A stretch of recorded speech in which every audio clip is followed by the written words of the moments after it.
Hi guys! Welcome back to my channel. Kung bago lang kayo sa channel ko, ako nga pala si Annalyn Tapa. Welcome kayong lahat. At kung hindi pa kayo nakapag-subscribe, i-click nyo lang ang subscribe button sa baba at paki-click nyo na rin ang bell notification para ma-notify kayo sa lahat ng mga videos na i-upload ko.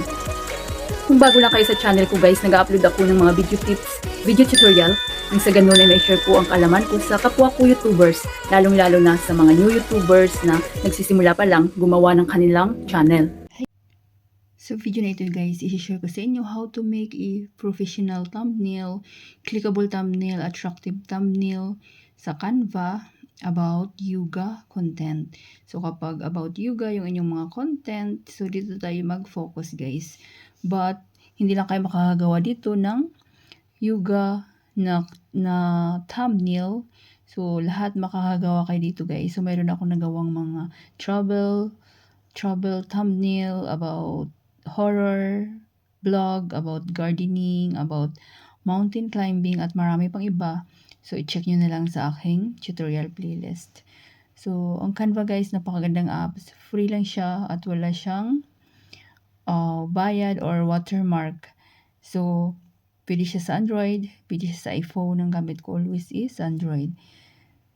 So, i-click nyo ang Canva. So, kapag mga Android user kayo guys, punta lang kayo sa Play Store at i-install nyo lang. Then, kapag bago lang kayo, so mag-sign up lang kayo gamit ang inyong Gmail or Facebook. So, ang gamit ko is Gmail. So, dito sa search box, so i-search nyo lang ang kung ano yung topic natin. So, YouTube thumbnail.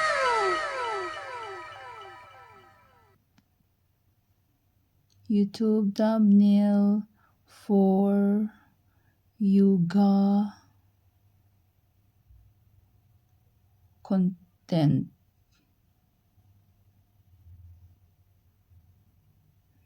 YouTube thumbnail for yoga content. I-go nyo lang guys.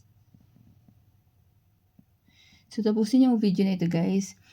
I-share ko na rin sa inyo kung paano ito ilagay sa inyong mga videos para kompleto na yung ating tutorial. So yan, napakarami guys. So mag-scroll lang kayo. So yan. So super daming mapagpipilian dyan. Yan guys.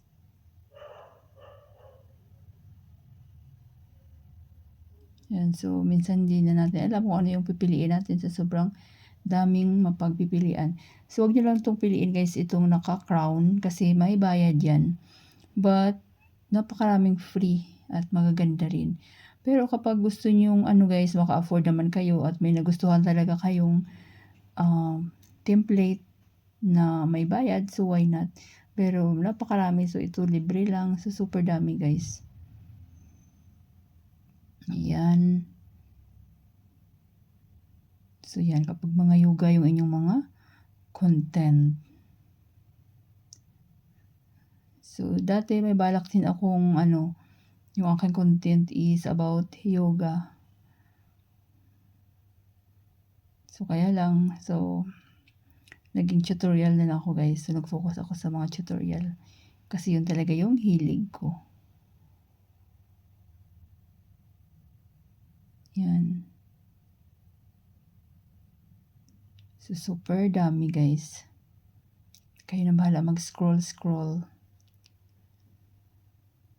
Yan, super dami.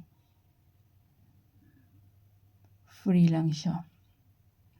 Then, maghanap ako dito guys ng ihalimbawa ko sa inyo.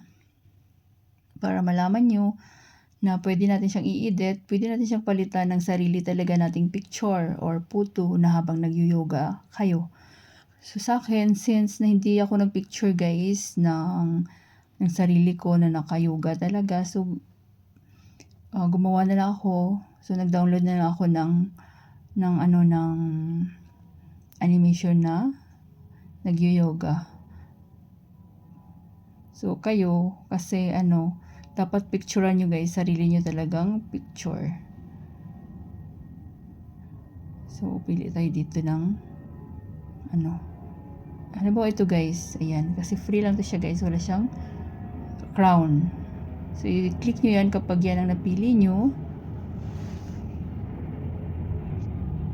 So, wait lang natin. So, ayan guys. So, kagandahan sa Canva, pwede natin siya palitan ng sarili talaga nating photo. So, picturean nyo yung sarili nyo, nag-yoga kayo. So, i-click nyo yan. Then, sa baba, nakikita nyo, replace. So, ayan, replace. So, i-click nyo ang replace. Mapupunta tayo sa ating gallery. So, halimbawa ito. So, sinabi ko na hindi ko na-picturean na yung sarili ko na nag-yoga. So, halimbawa naman ito guys. Halimbawa sa inyong photo yan. Ayan, di ba? So, napalitan na. Sa sarili na nating photo. Then, ito guys. Halimbawa, pwede nyo itong ma-edit itong text. So, i-click nyo ang text. So, pwede nyo palitan kung ano yung gusto nyo ilagay dyan. Click nyo yan, then i-edit nyo. So, halimbawa, gawin natin halimbawa ito 30. Instead na 20, gawin natin 30. Yan. 30 or 40. Yan. Then, pwede kayo guys maglagay dyan kung ano pa yung gusto nyo. So, halimbawa wala naman ito. So, pag na-edit nyo na, so, i-check nyo lang to. So, yan. Sarili na nating photo. Ma-edit rin na itong text kung ano yung gusto nyong caption. So, pag okay na kayo guys, so, punta na tayo dito sa taas. Ito, nakita nyo itong arrow pababa. Itong arrow pababa. So, ayan guys, arrow pababa. So, i-click nyo lang yan. So, gandahan sa Canva, napakabilis niyang ma-save, ma-download. So, wait lang natin guys.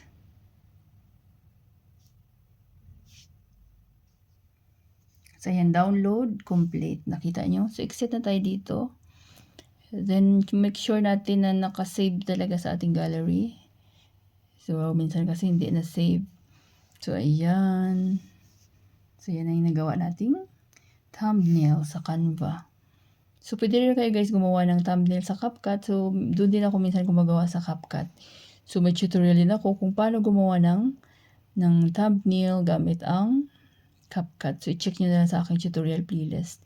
Then, next guys, i-install. Dapat naka-install na sa inyo itong YT Studio. So, si YouTube din ang may-ari nito na pinapagamit niya sa ating mga content creator para mapadali yung ating work. So, pwede na rin tayo dito mag-upload ng mga videos, mag-edit ng title, description, maglagay ng mga tags, at kung ano pa. So, i-check nyo sa aking tutorial guys, playlist kung paano gamitin ang YT Studio. So, pag na-install nyo na, so i-click nyo na guys. So, pwede siya sa Android, pwede siya sa iPhone. Ang gamit ko always is Android. So, pag na-open yung YT Studio, so mayroong content. So, dito nyo makikita yung inyong mga videos na na-upload, mga live nyo, short. So, minsan nagla-live din ako din, content, din analytics. So, dito nyo makikita guys, yung videos na nag-perform. Kung ano yung pinakamaraming views na video. At doon kayo mag-focus kasi ibig sabihin, yun ang gusto ng viewers nyo. So, community. So, dito nyo makikita yung mga comment ng inyong mga viewers.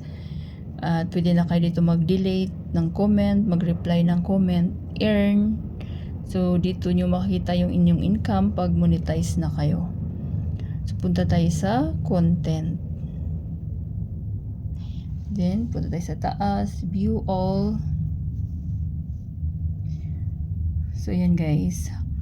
So, may mga, kung napapansin nyo, may mga thumbnail na yung aking videos. So, maganda talaga kapag may thumbnail yung inyong videos, di ba? So, ayan. So, napakarami guys. Halos lahat nagawa ko na yung thumbnail about tutorial, about travel, music, about fitness. Yan. So, maghanapin ko yung video na ihalimbawa ko sa inyo na wala pang thumbnail. But take note guys, kapag gagawa kayo ng thumbnail, so dapat magkatugma naman sa content nyo. So, huwag kayong gumawa ng thumbnail na about cooking vlog, tas ang laman pala is travel vlog.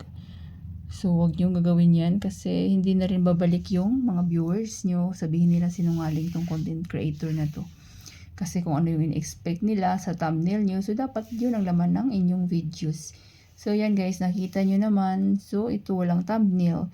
So kasi kapag hindi tayo maglagay ng thumbnail, so habang nag-upload tayo, si YouTube na mismo yung mag-screenshot ng kung ano ba yung part na screenshot niya, at yun na yung magiging thumbnail natin. So kaya nito, so wala tong thumbnail. So in-upload ko lang din ito guys para gawin nating halimbawa. So paglagyan nyo ng thumbnail, so i-click nyo lang. Then nakikita nyo itong pencil guys. So i-click nyo lang yung pencil. Then yung pencil uli, yan. Then change. So either change yung makita nyo dito kapag mayroon ng thumbnail dati yung inyong video, or minsan kasi nag-automatic siya na change kapag lalagyan ni YouTube yung inyong videos. So makikita nyo dito custom thumbnail or change. So i-click nyo ito. So pwede rin nagtanong sa akin kung pwede pa ba i-edit or palitan ang thumbnail ng mga lumang videos. The answer is yes. Pwede guys. Kahit anong luma pa yung videos nyo, pwede nyo i-edit yung thumbnail nyo. So ganun din yung gawin nyo guys. So makikita nyo change kapag i-edit nyo. So ito na yung thumbnail na nagawa natin sa Canva. So i-done nyo. So ayan. Mayroon na tayong thumbnail guys. So kapag yun talaga yung laman ng videos nyo about yoga, so i-done nyo. So sa akin kasi guys, halimbawa lang naman ito. So hindi ko lang siya i-done. So kung meron kayo guys mga question or any suggestion, any request, so huwag kayo mahiya guys na mag-iwan ng comment, any videos ko, at mababasa ko yan. Take note na mahalaga na lagyan nyo ng thumbnail yung inyong mga videos para clickable siya at professional tingnan, attractive, kasi sa dami-dami ng mga content creator ngayon na magagaling, kapag hindi nyo galingan or hindi kayo mag-effort sa paglagay ng mga thumbnail sa inyong videos, so hindi talaga guys makiklik or hindi mapapanood, walang manunood ng inyong mga videos. Kayong ibang mga content creators, so nag-give up na lang dahil sinasabi nila wala namang views, wala namang nagsasubscribe, walang comment. So patuloy lang guys, be consistent at mag-experiment kayo kung ano ba yung mga videos na gusto ng mga viewers nyo, at doon kayo mag-focus. Guys, may natutunan kayo sa video tutorial ko na ito, at maraming salamat sa panonood. Kung mayroon kayong mga question, suggestion, and request, just leave a comment down below. At huwag niyong kalimutan mag-like, share, comment, at kung hindi pa kayo nakapag-subscribe, i-click niyo lang subscribe button sa baba at pakiclick niyo na rin ang bell notification para ma-notify kayo sa lahat ng mga videos na i-upload ko. Always be happy guys, be positive, avoid nega. See you next time!